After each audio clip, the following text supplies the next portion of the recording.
Lately, another useful setting has been added in the TIP tool that gives organizations more control over how their users experience the platform right from the login screen.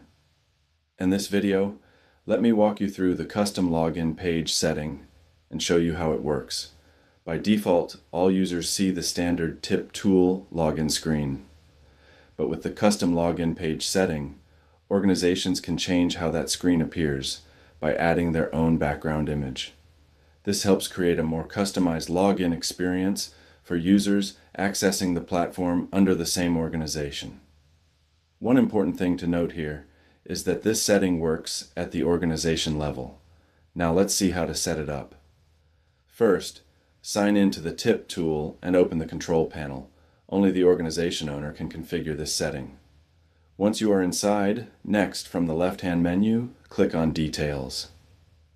Make sure you are viewing the organization level settings, because the custom login page option is available only there and not at the portfolio level.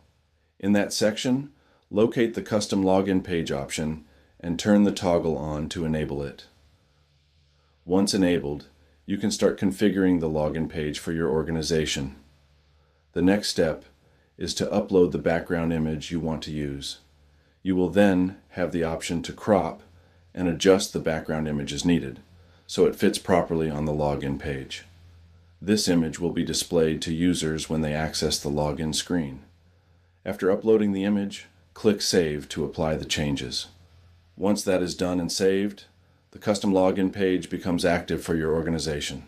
So now, whenever users from your organization access the TIP tool, they will see this customized login screen instead of the standard default one.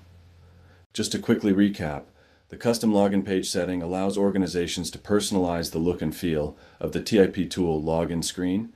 It is available only at the organization level. Portfolio level settings automatically inherit it, and only the organization owner can enable or modify it. That's it for this video, but before you go, just a quick reminder. We keep posting tool updates and walkthrough videos like this, so if you don't want to miss out on these, do subscribe to our channel and don't forget to hit the bell icon.